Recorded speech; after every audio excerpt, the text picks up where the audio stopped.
Husni LCMA, para asatiz yang mohon maaf namanya tidak saya sebutkan satu persatu, hadirin sekalian yang dimuliakan Allah Subhanahu wa taala. Alhamdulillah, pada pagi yang sejuk ini, pada pagi yang indah ini, kita masih diberikan berbagai macam nikmat oleh Allah Subhanahu wa taala. Wa in ta'uddu nikmatallahi la tuhsuha. Semoga dengan nikmat-nikmat tersebut kita insya Allah menjadi hamba-hamba Allah yang dipilih untuk senantiasa istiqomah menjalankan apa yang diperintahkan Allah Subhanahu wa taala berdasarkan sunnah-sunnah Rasulullah sallallahu alaihi wasallam. Mudah-mudahan kita semua yang hadir di sini akan dimudahkan segala urusan-urusan kita, baik urusan dunia maupun urusan akhirat.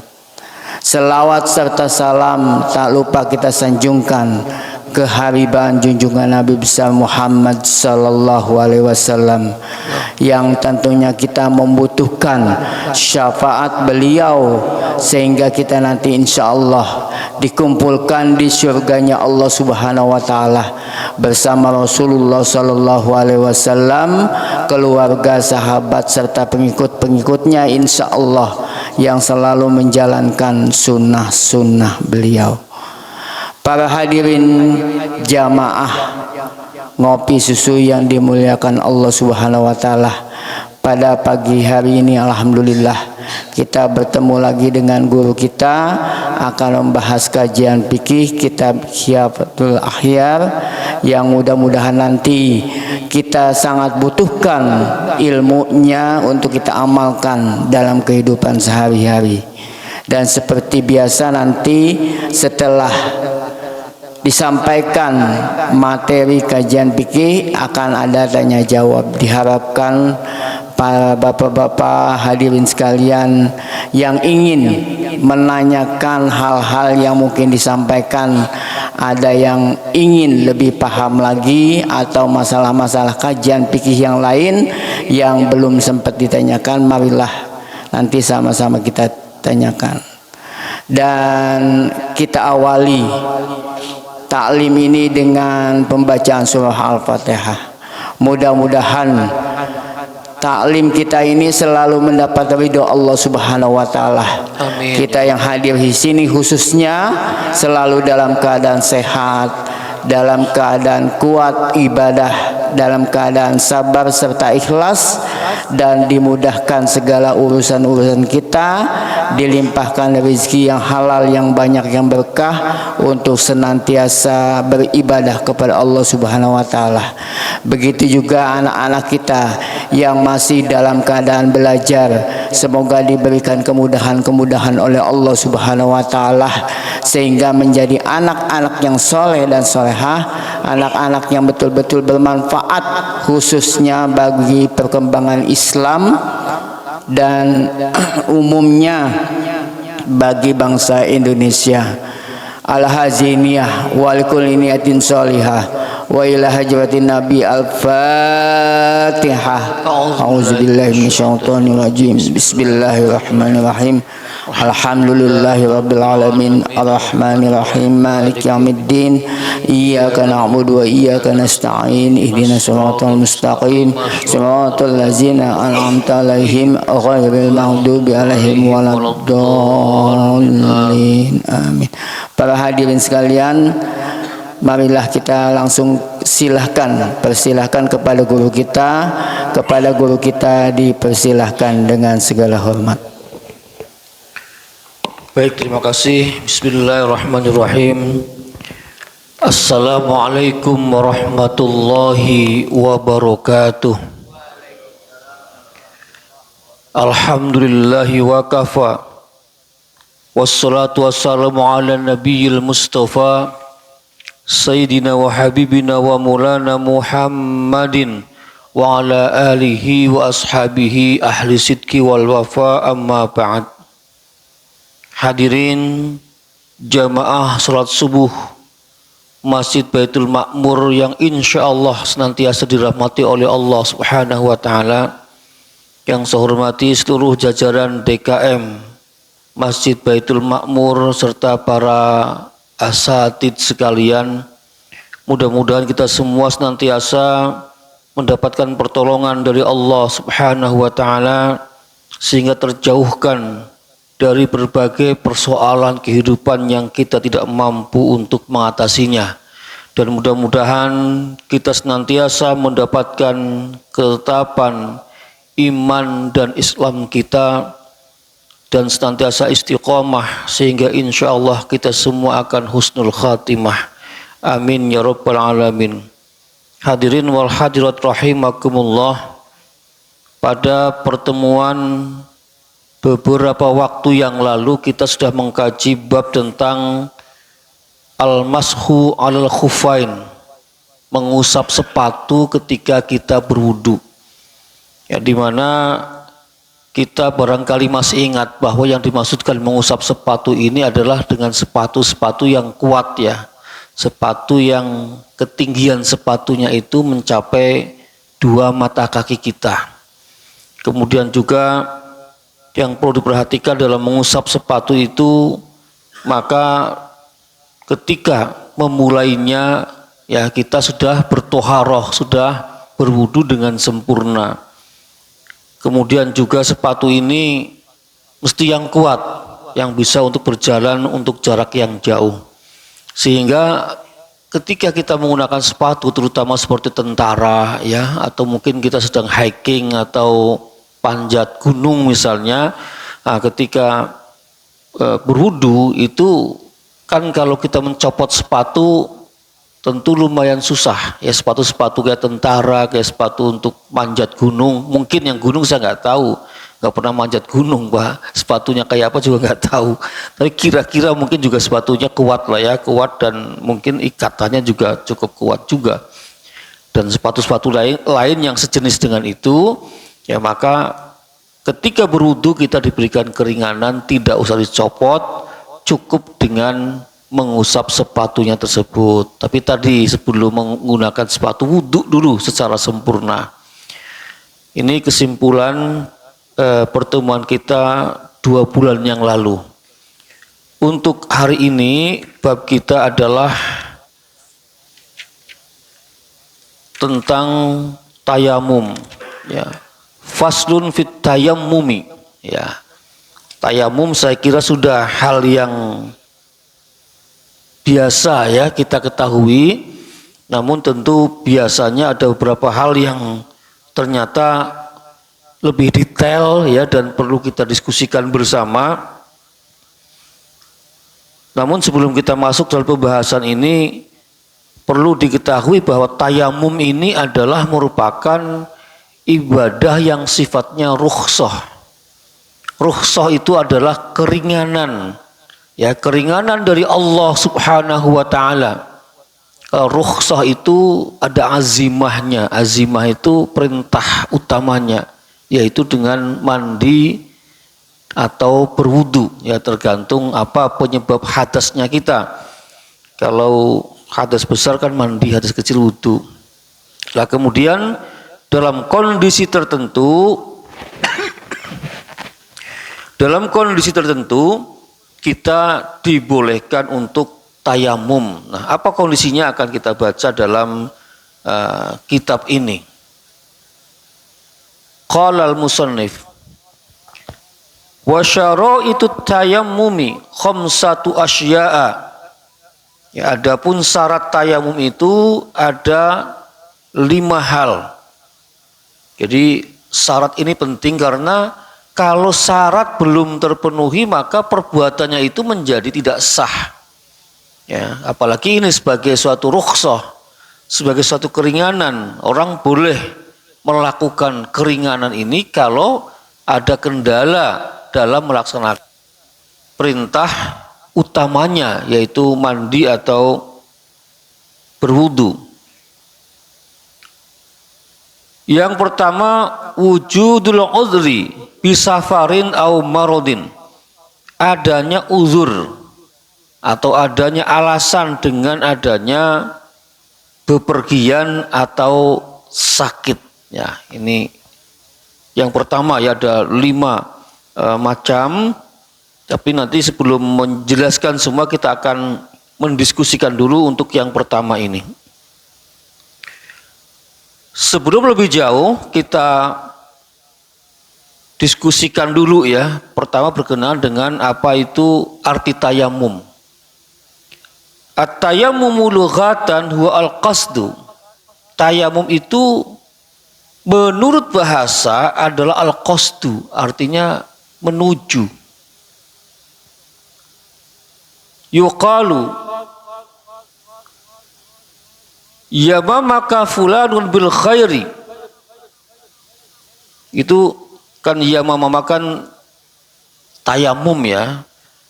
Maksudnya adalah si fulan bermaksud ya membuat kebaikan kepada Anda. Ya. Tayammama ya tayammamu gitu ya.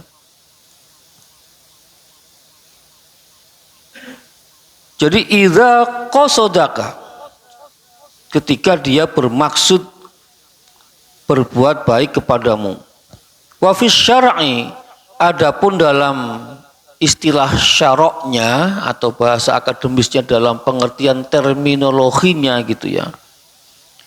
Yang dimaksud dengan tayamum adalah ibaratun an isarit turabi ilal wajhi wal yadaini bisyara'ito mahsusatin. Jadi yang namanya tayamum itu adalah suatu perbuatan dengan mengalir, dengan mengusap ya, bi isarit turabi ilal wajhi, dengan mengusap debu ke wajah, wal yadaini, dan kedua tangan, bisyara'ito mahsusatin, dengan syarat-syarat yang khusus gitu. Jadi dalam tayamum itu cuma wajah dan kedua tangan. Jadi sangat simpel sekali. Ini baik untuk menggantikan hadas besar maupun menggantikan hadas kecil. Ya, nanti ketika semua syarat sudah disampaikan ya. Tapi mungkin sebelum itu saya sepil dulu. Sepil itu kalau bahasa orang sekarang ya kita omongin dulu lah sedikit tentang itu. Ya, karena ketika seseorang umpamanya berhadas besar, lalu dia punya halangan-halangan yang dibolehkan untuk tayamum. Mungkin diantaranya karena bepergian jauh atau karena sakit misalnya. Nah ini hadas besar pun boleh Pak. Ya, hadas besar pun boleh dengan tayamum. Umpamanya saya nggak tahu kalau bepergian bapak-bapak sampai hadas besar itu kenapa gitu. Ini ya namanya orang kan mungkin karena sudah puasa sebulan gitu ya di kendaraan, tahu-tahu otaknya ngeres gitu, mimpi basah di kendaraan, ngantuk mimpi basah, kan hadas besar itu. Ya itu tidak perlu bapak-bapak atau ibu-ibu ya masuk toilet lalu mandi, nggak perlu. Ya cukup tayamum. Jadi bisa tayamum untuk menggantikan mandi besar pun ya pelaksanaannya sama seperti tayamum untuk melaksanakan wudu gitu. Hanya mengusap wajah dan kedua tangan dengan debu gitu. Dulu zaman Nabi pernah terjadi, ada sahabat ya yang mengalami hadas besar lalu mencari air nggak ada Pak. Ya mencari air nggak ada, nah dia beristihad sendiri. Nah ini kalau nggak ada air kan boleh tayamum. Nah, pada waktu itu mungkin ini belum ngaji ya sepenuhnya kepada Rasulullah, ya baru mendengar sedikit-sedikit gitu ya. Langsung dia mempraktekkan tayamumnya itu dengan berguling-guling di lantai. Berguling-guling di lantai. Lalu setelah siang hari dia datang kepada Rasulullah dan mengadukan kasus itu. Rasul tersenyum, ya, mendengar laporan sahabat bahwa dia terkena hadas besar dan gak ada air, lalu dia berguling-guling di lantai. Nabi kemudian mengatakan, tidak usah berguling-guling di lantai, yang namanya tayamum ya cukup dengan mengusap muka, ya, dan kedua tangan sampai siku dengan debu. Sesimpel itu, ya.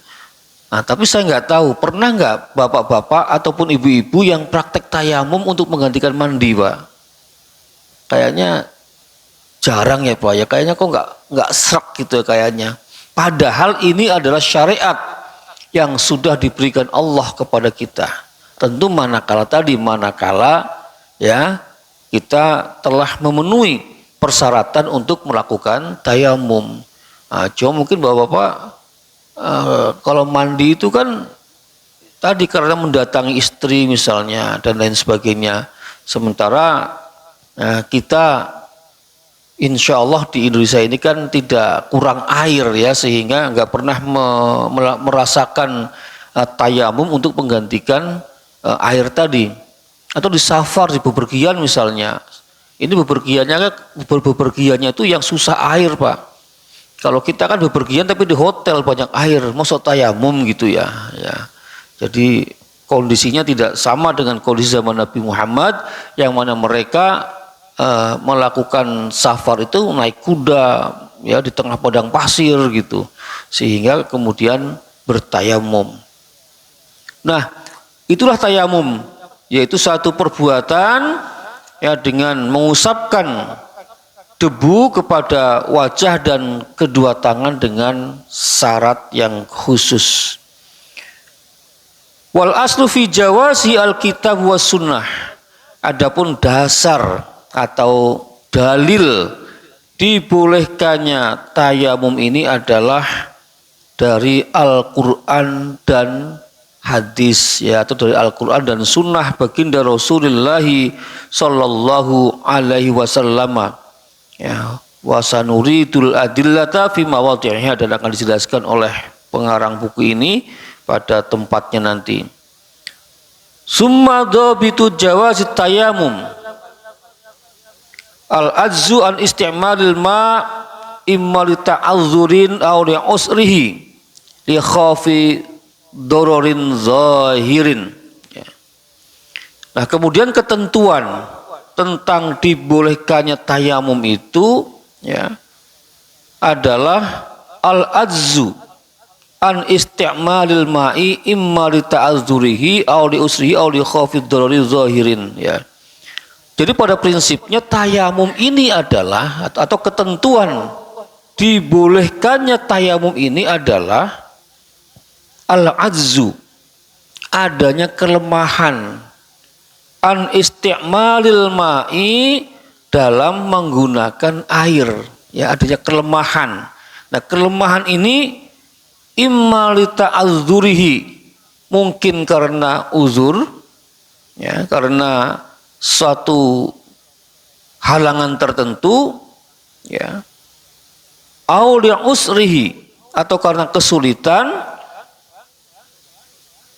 di khafi dororin zahirin, atau karena khawatir adanya kemadorotan yang jelas. Ini prinsipnya ini, ya, prinsip dibolehkan tayamum ya karena ada halangan menggunakan air, ya. Nanti akan dijelaskan yang imali ta'zurihi ini kan karena ada uzur, ya. Uzur itu mungkin karena sakit, ya kan, awli usrihi karena jauhnya ya, mata air dari kita, dan juga mungkin dalam bepergian, ya, karena bepergian kalau harus berwudu kan atau harus mandikan agak repot juga. Walil azzi asbabun. Adapun kelemahan ini ada beberapa sebab, minha as-safar wal marid. Ya, di antaranya adalah bepergian dan sakit, ya. Ini jadi azzu di sini atau kelemahan di sini ya adalah safar dan marid, adanya bepergian dan sakit. Dan bepergian di sini adalah sebagaimana bepergiannya pada bepergian yang dibolehkan untuk melaksanakan sholat jamak qashar gitu. Yang kira-kira 81 kilometer ya, yang diiringi dengan adanya masyaqqah, diiringi adanya kesulitan gitu Pak. Ya memang ada yang tekstual dalam arti karena dibolehkan safar 81 kilometer, lalu apapun kondisinya dia tayamum. Ya kalau mau yakin monggo saja, nggak ada masalah. Tapi kalau menurut saya di zaman sekarang harus diiringi adanya masyaqqah, kesulitan Pak.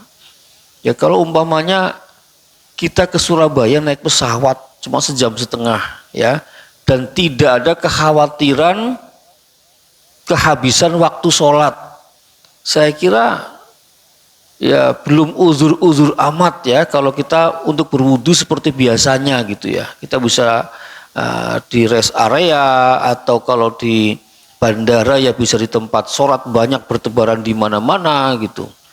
Jadi konteks masyaqqah, adanya kesulitan itu menurut saya penting menjadi pertimbangan kita bersama. Walaupun memang Allah sudah kasih keringanan tentang tayamum ini ya, tapi kalau tekstual tadi itu kan penting pergi lalu tayamum gitu, penting pergi lalu menjamak qashar sholat ya. Saya kira nanti harus diiringi dengan kalau tidak begitu itu kita mengalami kesulitan gitu. Nah ini maka insya Allah itu menjadi kita sendiri menjadi lebih srek ya, lebih mantap, nggak ragu-ragu gitu. Baik. Nah, wal aslu fi dzalika qauluhu ta'ala falam tajidu ma'an fatayammamu sa'idan thayyiba. Dasar tayamum yang menggunakan debu ini adalah sebagaimana firman Allah Subhanahu wa taala ya, dan kamu tidak mendapatkan air fatayammamu sa'idan thayyiba, maka kamu bertayamumlah dengan debu-debu yang suci. Qala Ibnu Abbas radhiyallahu anhuma al makna wa in kuntum mardo fatayammamu, ya kalau kalian itu sakit ya maka tayamumlah. Maksudnya arti dari firman Allah tadi ya, jadi kalau kamu dalam keadaan sakit maka tayamumlah. Wa in kuntum ala safarin, dan jika kamu dalam keadaan safar walam tajidu ma'an, dan tidak mendapatkan air fatayammamu. Jadi dalam safar pun tadi walam tajidu ma'an.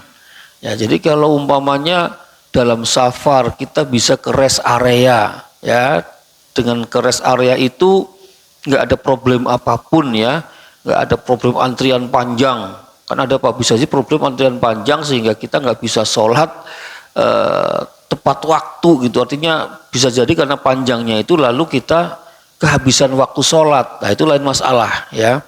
Jadi kalau umpamanya ya, dalam keadaan normal airnya ada ya, maka wajib dengan berwudu. Summal ma fi haqqil musafir arba'atu ahwalin. Tentang air ya, kalau dikaitkan dengan orang musafir itu ada 4 hal ya, 4 keadaan. Artinya ini kita mesti memperhatikan tentang apa sih yang dimaksudkan dengan kelangkaan air bagi musafir gitu ya. Ini sebagai indikator kita Pak, bahwa kita sudah boleh tayamum gitu. Ini ada 4 hal Pak. Ini kan kita jarang memperhatikan begini-begini. 4 hal ini apa gitu kan, pokoknya jadi musafir ya sudah tayamum gitu kan. Nah, padahal ada 4 hal yang harus diketahui terlebih dahulu. Ini bagi musafir ya. Ihdaha, yang pertama, ayyatayaqqana adamal ma'i hawalaihi bi ayyakuna fi ba'di rimalil bawadi. Ya, jadi yang pertama itu ayyatayaqqana adamal ma', meyakini tidak adanya air hawalaihi, di sekitar itu, baik sebelah kanan, sebelah kiri, sebelah depan, sebelah belakang. itu nggak ada air sudah. Ya. Bi ayyakuna fi ba'di rimalil bawadi, ya seperti orang yang sedang di tengah padang pasir. Jadi tengah padang pasir kelihatan, ya sepanjang mata memandang, ya pasir semua, nggak ada oase, ya nggak ada mata air gitu, kiri kanan seperti itu. Fahadza yatayammamu, kalau keadaan seperti ini maka bertayamumlah, wala yahtaj ila tolab ala rajih. Kalau kita sudah meyakini di sekitar kita memang tidak ada air, maka kita tidak perlu mencari. Ya maksudnya nggak perlu kemudian berusaha mencari ke kanan 1 kilo atau 3 kilo, ke kiri juga nggak perlu. Oh ini padang pasir, sudah pasti nggak ada air gitu. Ya maka dalam keadaan seperti ini kita dibolehkan ya tidak usah mencari mata air. Di anak tolab wal halah hadhi abasun, karena kalaupun kita mencari air nggak akan menemukan gitu, wong padang pasir ya gambling lah ya, tentu menyulitkan, ada masyaqqah, ada kesulitan. Sedangkan Allah menghendaki kita semua dalam keadaan dalam kemudahan. Yuridullahu bikumul yusra wala yuridu bikumul usra. Allah tuh pingin kita ini senantiasa dalam kemudahan. Allah tidak pingin manusia yang sedang menjalankan syariat Allah itu jatuh dalam kesulitan itu. Makanya kita kalau dikasih kemurahan sama Allah dipakai, Pak. Nah, saya sering melihat juga beberapa orang yang bersama dengan saya nggak tahu kenapa ya. Ketika saya menggunakan jamak pun dia nggak mau, katanya nggak srek gitu. Mendingan sholat setiap waktu berhenti sholat gitu. Menurut saya itu kan karena pengetahuan yang mungkin kurang, sehingga dia nggak yakin dengan rukhsah yang diberikan Allah. Perjalanan jauh ya dia pilih tiap waktu sholat berhenti di rest area. Ya bagus sih bagus, tapi kan Allah sudah kasih keringanan. Kalau kamu dalam perjalanan silahkan dengan melaksanakan jamak dan qashar sholat. Nah ini kan sudah syariat yang istimewa kepada umat Islam, dan tentu dengan kita banyak berhenti kan masyaqqah juga gitu, nggak nyampe maksudnya. Walaupun istirahat itu penting gitu kan. Apalagi kalau kita menggunakan bisnya bis umum, ya nggak mungkin sama sopirnya pir nanti tiap waktu sholat berhenti ya gitu kan, nggak mungkin gitu ya. Nah ini jadi apa yang telah Allah mudahkan kepada kita ya kita laksanakan. Ini keadaan yang pertama. Ketika kita yakin bahwa di sekitar kita nggak ada air, sudah tidak usah mencari. Ya, tapi yakin itu bukan berarti cukup dengan keyakinan hati, Pak, tapi dilandasi oleh keadaan. Oh ini padang pasir nggak mungkin kan gitu kan. Atau di tol, tanggung, sana sini tanggung semua. Ya kan, di tol, di kendaraan, di pesawat gitu, kadang tidak mungkin mencari air yang banyak untuk berwudu gitu kan. Ya silahkan tayamum. Al-hala ats-tsaniyah, keadaan yang kedua, ayujawwiza wujudal ma'i haulahu tajwizan qariban aw ba'idan. Ya. Memungkinkan adanya air, ya memungkinkan adanya air di sekitar kita yang mungkin qariban, mungkin dekat, atau ba'idan, mungkin jauh. Artinya diperkirakan ada air, kemungkinan ada air gitu. Ya maka apa yang harus kita laksanakan? Fahazihi yajibu alaihi talabu bila khilafin. Kalau diyakini ada air, maka ini wajib mencari air gitu. Li'anna tayammuma toharatun doruratun, karena tayamum itu pada dasarnya adalah bersuci yang sifatnya dorurah. Walau dorurata, dan tidak ada kedaruratan ma'imkan toharoh bilma, ya, ketika masih memungkinkan untuk bertoharoh dengan air. Ya tadi case-nya umpamanya kita pakai mobil pribadi umpamanya, ya, dari Tegal menuju Jakarta itu ada rest area kira-kira per 30 km. Di rest area pertama kita berhenti nggak ada air, ya, atau antrian panjang. Ini gimana? Apakah tayamum? Nah, masih ada rest area berikutnya, ya, rest area 30 km lagi. Kalau dan jalan nggak macet misalnya, maka diperkirakan kita bisa pilih di rest area berikutnya, ya, yang mungkin di sana ada air, mungkin gitu ya.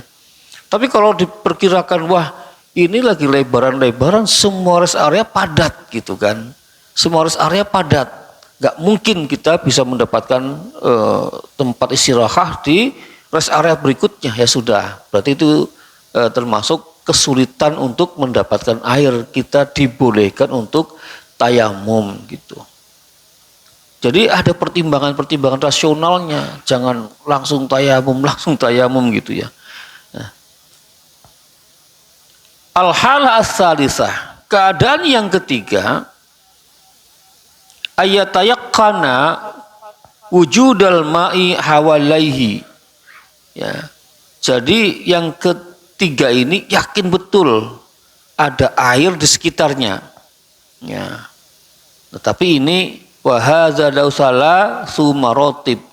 Keyakinan seperti ini masih dilihat lagi, Pak. Ada 3 tingkatan, Masya Allah. Ya, kita yakin ada air. Nah, keadaan ini pun masih dilihat lagi dengan tiga indikator gitu yakinnya ini. Al-ula ayyakunal ma'u ala masafatin yantashiru ilaihan nazilun lil hatab wal hashisu war ra'ya. Yang pertama, jika air itu berada pada jarak, ya, berada pada jarak yang biasa ditempuh oleh orang-orang yang mencari kayu atau pencari rumput atau penggembala ternak, maka fayajibus sa'yu ilal ma'i wala yajuzut tayamum, maka ini diwajibkan untuk berusaha mencari air dan tidak boleh bertayamum. Nah ini, jadi walaupun musafir lagi-lagi kita tidak boleh sembarangan cepat memutuskan untuk bertayamum. Apalagi ketika yakin tadi ada air. Ya, seperti yang saya ceritakan tadi, di rest area ini padatnya luar biasa, ya. Atau nggak ada air katakanlah, ya, di rest area ini nggak ada air. Oh, rest area depan bagaimana gitu kan? Itu kalau pertimbangannya, oh mungkin di depan tuh ada, kita harus rest area depan. Tapi zaman sekarang sebetulnya nggak terlalu repot-repot amat ya kan, mohon maaf, kita ada air kemasan. Air kemasan itu cukup buat wudhu, itu satu air kemasan yang ya terutama yang 1,5 liter itu cukup sekali, dilubangin dikit udah cukup itu. Jadi persoalannya kalau air kemasan ini sedang untuk minum ya kan, ya apalagi keadaannya di bus atau di kendaraan, tidak di rest area, lagi macet pula. Nah ini juga pertimbangan Pak. Jangan kemudian kan kita punya air minum, ya punya air minum lah, kalau lagi macet seperti Lebaran, ya kan, itu repot mau beli air minum juga gitu ya. Oh enggak Pak, ada orang yang lewat, pokoknya dilihat lah, kalau memang ada orang lewatnya bisa beli, kalau enggak ada ya tayamum gitu. Jadi pertama keadaan seperti itu, kalau masih mungkin, ya meyakini masih mungkin ada air pada jarak tertentu yang bisa dijangkau dan tadi tidak menyebabkan hilangnya waktu sholat, maka masih wajib untuk mencari air, wala yajuzut tayammumu, dan tidak boleh bertayamum gitu. Nah masalahnya jaraknya berapa ini? Ya, qala Muhammad bin Yahya, ya, salah seorang ulama Syafi'iyah berkata, la'allahu yuqrabu min nisfi farsakhin, ya kira-kira ada setengah farsakh. Satu farsakh itu ya ada yang mengatakan ya 3 sampai 6 kiloan lah ya. Maka kalau setengah farsah ya kira-kira paling jauh 3 kiloan Pak. Ya 1,5 kilo pun sudah kita anggap bisa menjadi alasan kan.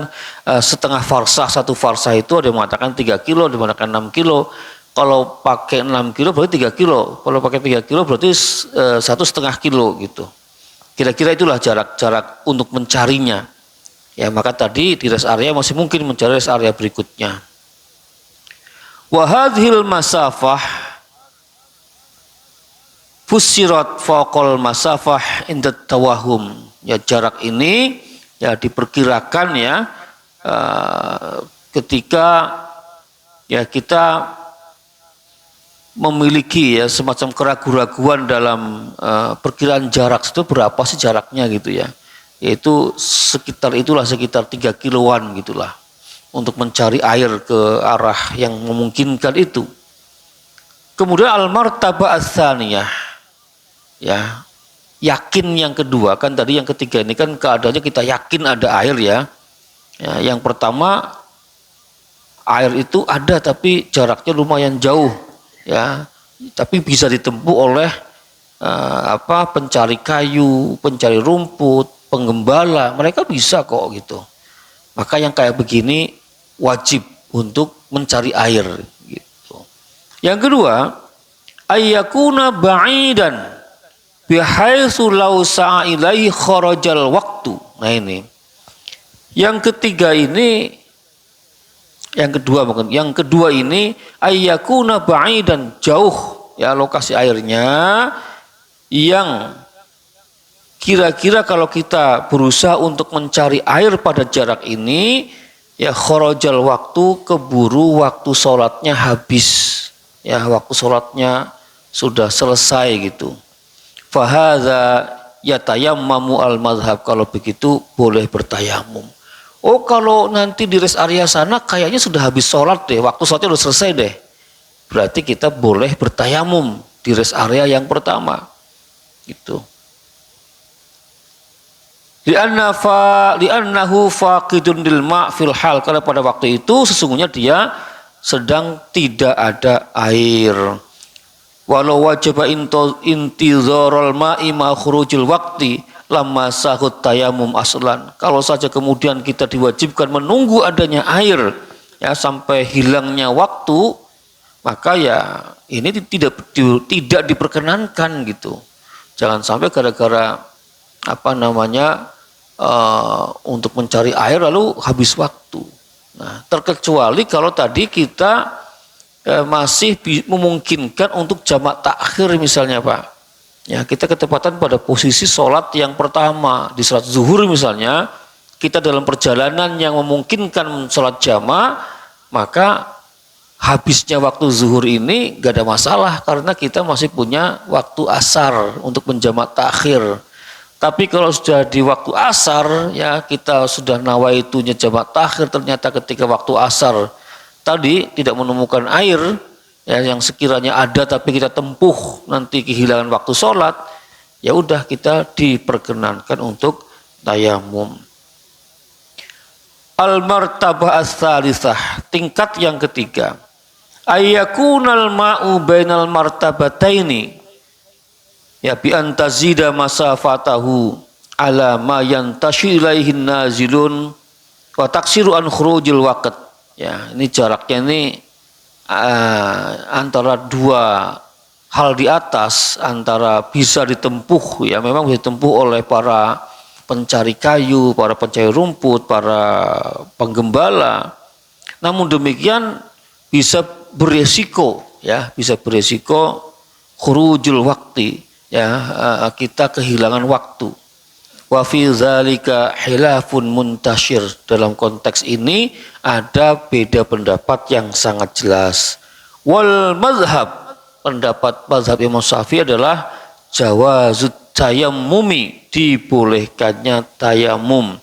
Nah, jadi kalau ada keadaan sebenarnya orang masih kejangkau kok ya, banyak, kalau patokannya tadi itu banyak penggembala, banyak pencari kayu yang bisa menjangkau tempat itu, tapi khawatirnya tadi kehilangan waktu sholat. Maka yang begini ini menurut mazhab Syafi'i jawazut tayamum, boleh dilakukan tayamum. Al-halah ar-rabi'ah. Ini keadaan yang keempat. Ayyakunal ma'u hadiron lakin yattaqa'u alaihi zahmatul musafirin bi ayyakuna fi bi'rin wala yumkinul wusul ilaihi illa bi alatin wa laysa hunaka illa ya alatan wahidah ya.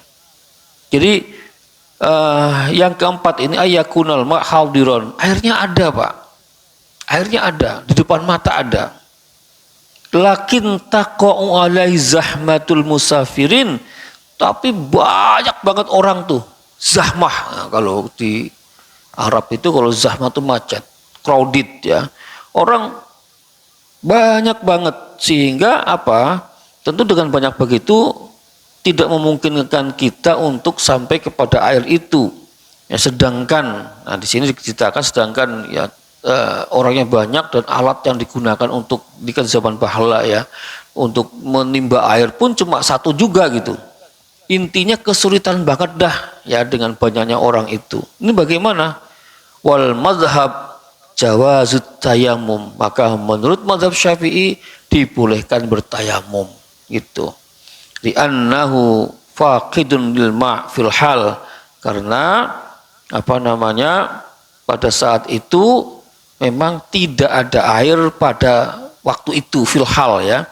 Wa fis sa'i, dan andai kata kita disuruh untuk mencari air itu ya, maka ziyadatu masyaqqatin, menimbulkan bertambahnya masyaqqah gitu, bertambahnya kesulitan ya kan. Tapi kan tadi kalau di rest area sih kan kita pakai mobil ya Pak ya, memungkinkan pindah ke rest area berikutnya.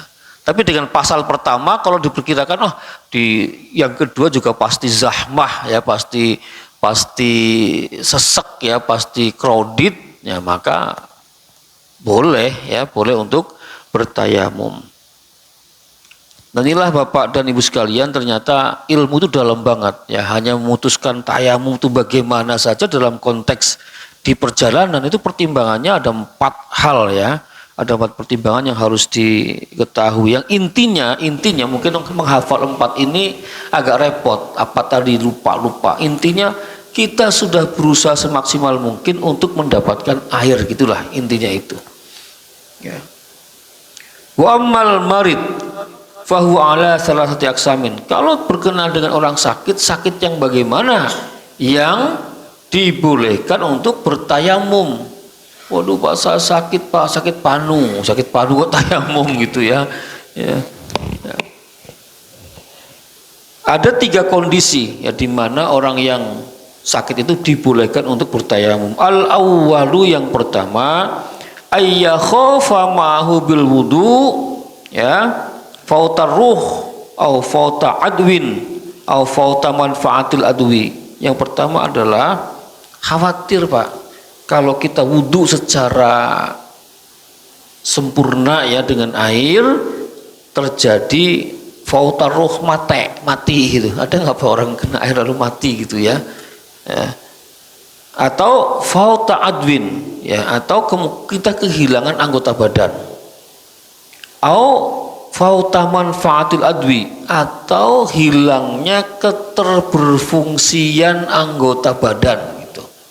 Ketika mandi, stroke-nya kambuh misalnya, gitu ya. Ini syarat yang pertama.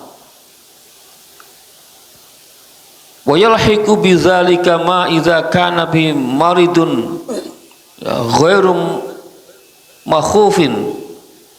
Ya, dan sepadan dengan itu adalah kalau ada seorang sakit yang tidak dikhawatirkan ya, tidak mengkhawatirkan ya, tidak parah lah ya. Illa annahu yakhafu min istilal ma ayasiro maridon ya makhufan. Tapi dikhawatirkan kalau dia menggunakan air akan menjadi sakit yang mengkhawatirkan ya, sakit yang parah gitu ya. Fayubahu lahu tayamum, maka boleh bertayamum wal halah hadzi al mazhab. Ya, jadi yang seperti itu dibolehkan untuk bertayamum menurut mazhab Syafi'i. Ya, sudah titit tidak apa-apa, tambah dikit ya Pak ya. Ini tanggung. Ya. Al-qismu tsani, sakit yang kedua, ya. Atau jenis yang kedua, ayya khafa ziyadatul illah wa huwa kasratul alam. Ya, wa illam tazid al muddah. Ada kekhawatiran bertambahnya penyakit atau bertambahnya sebab penyakit itu sehingga menimbulkan sakit yang sangat, ya semakin sakit. Kalau dikasih air itu semakin sakit. Contohnya luka lah, Bapak punya luka ya, dikasih air kan perihnya luar biasa itu. Wa ilam tazid al muddah, walaupun dengan dikasih air itu tidak menyebabkan lamanya sembuh gitu.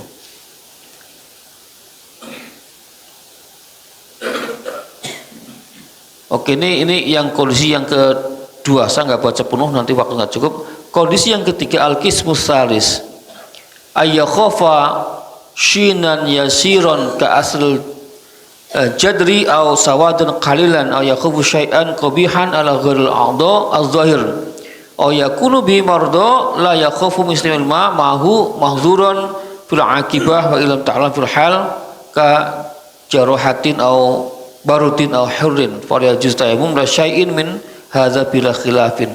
Jadi kalau sakitnya itu ya, kalau terkena air gak apa-apa ya, tidak menyebabkan bertambahnya sakit, tidak menyebabkan bertambahnya lamanya sembuh ya, maka yang seperti ini tidak diperbolehkan untuk tayamum ya. Sakit kan banyak, tapi kalau sakit ini sesungguhnya nggak ada kaitan sama air ya, maka itu tidak diperkenankan dengan tayamum ya. Kalau baru panas-panas dikit kan belum ini ya, belum berhalangan dengan tayamum. Lalu di sini ada far'un Pak, ada cabang berkenaan dengan orang-orang sakit ini. Saya nggak bacakan teksnya kelamaan, mungkin nggak cukup waktu ya. Tapi intinya gini, di antara penyakit-penyakit ini dalam menentukan boleh tidaknya tayamum, maka sebenarnya perlu berkonsultasi dengan dokter. Ya, itu penting kalau seseorang di rumah sakit berkonsultasi dengan dokter. Apakah penyakit ini boleh nggak tayamum? Boleh nggak berwudu? Atau boleh nggak kena air?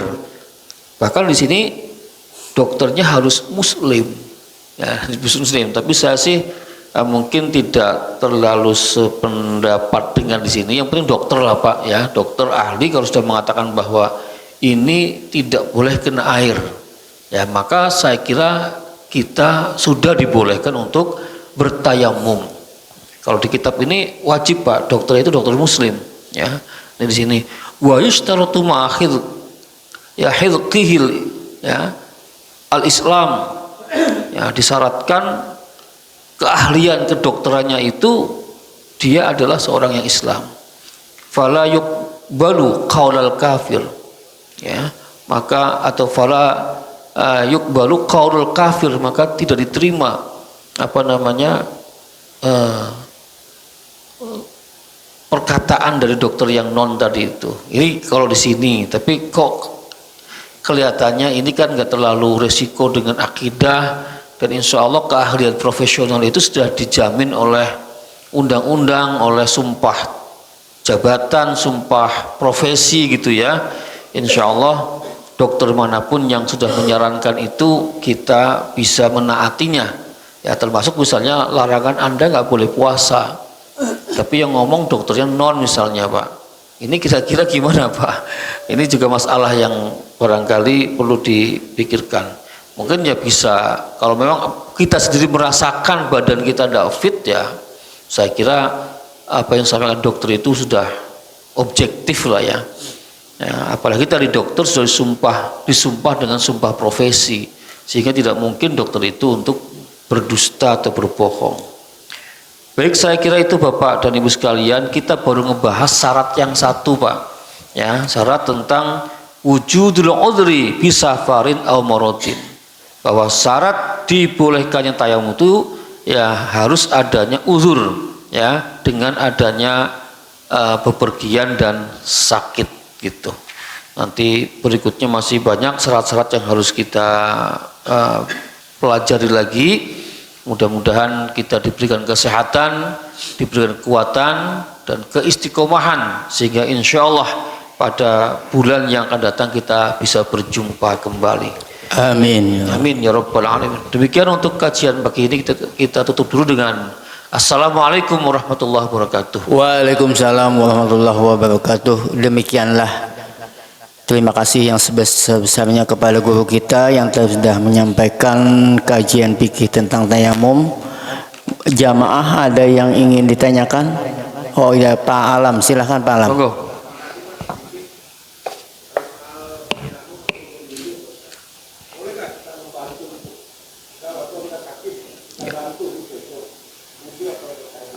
Ya.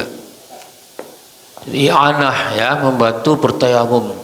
Ya, enggak apa-apa, ya, enggak apa-apa. Kalau seorang tangannya atau tenaganya sudah sangat lemah sekali ya, enggak apa-apa kita membantu yang bersangkutan untuk bertayamum. Itu. Intinya boleh, Pak. Ya, boleh jadinya Pak Alam. Ya, ada lagi? Oh ya, silakan Pak Kusmanto.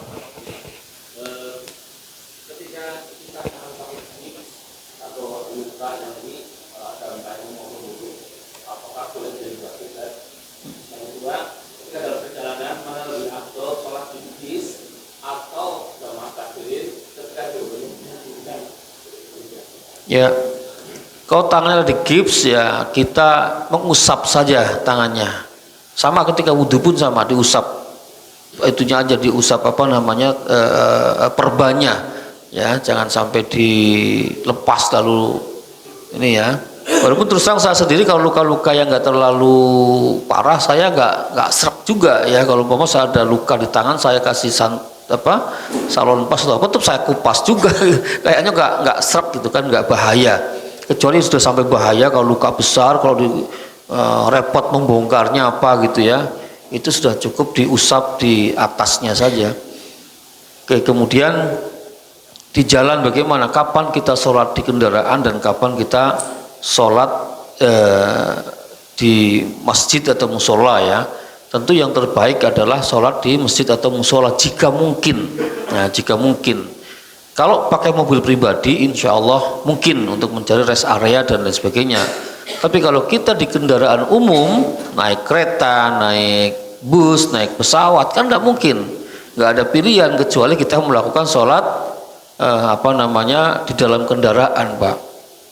Kalau sekiranya ketika kendaraan ini sampai waktu sholat sudah habis. Jadi kalau diperkirakan, nanti misalnya kita bepergian dari jam 7 pagi, ya insya Allah jam 1 sudah sampai di di tempat tujuan. Ya mending kita sampai di tempat tujuan baru sholat kan gitu. Jangan begitu masuk waktu sholat lalu kita memilih sholat di atas kendaraan. Ya padahal ini kendaraan nanti sampai di sana waktu sholat masih ada gitu. Jadi sholat di atas kendaraan itu kalau betul-betul memang sudah sangat terpaksa, sangat terpaksa. Kayak orang yang pergi haji, pergi umroh di atas pesawat kan berapa? 8 sampai 9 jam. Ya itu kan beberapa waktu sholat dilewati gitu ya. Kalau pilotnya mesti mendaratkan pesawat untuk sholat itu kan repot sekali itu. Gitu. Oke. Iya.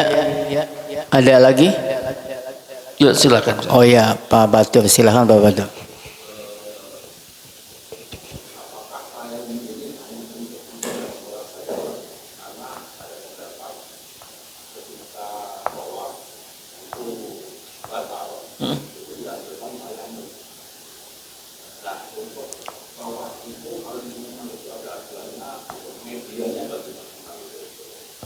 Ya. Nah, untuk tawaf ya ini lihat sikon ya, lihat sikon. Kalau sikonnya masih memungkinkan untuk wudu ya silahkan. Kalau umroh itu kan nggak terlalu crowded ya, tapi kalau haji kan memang crowded sekali ya. Tawaf memang salah satu ibadah yang harus dalam keadaan suci ya, tidak boleh dalam keadaan berhadas kecil apalagi besar gitu. Nah maka saya kira kalau memang itu sangat masyaqqah, sangat susah atau sulit untuk menjangkau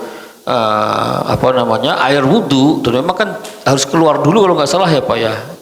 Saya udah lupa ingat ini kalau tempatnya memang di sekitar itu ada tempat air, tapi kalau nggak salah air zam-zam.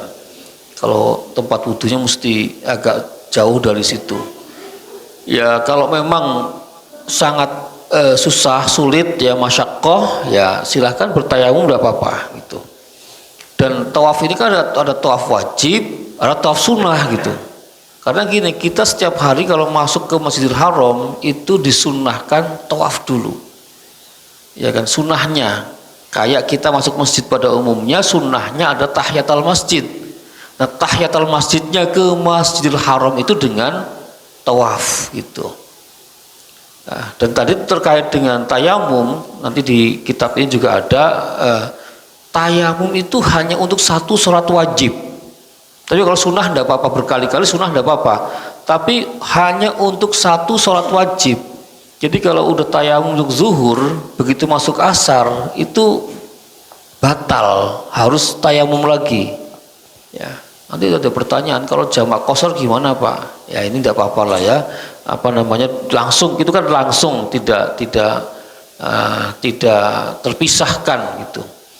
Gitu Pak. Jadi jangan kemudian diperlakukan seperti wudhu. Enggak. Ini kalau tayamum itu hanya untuk satu sholat wajib. Ya, tapi memang boleh untuk berkali-kali sholat sunnahnya boleh gitu. Karena itu kan apa niat tayamum itu apa sih? Nawaitu tayamum listibahatis sholati fardholillahi ta'ala. Niat tayamum untuk dibolehkan sholat, ya listibahatis sholati fardholillahi ta'ala gitu.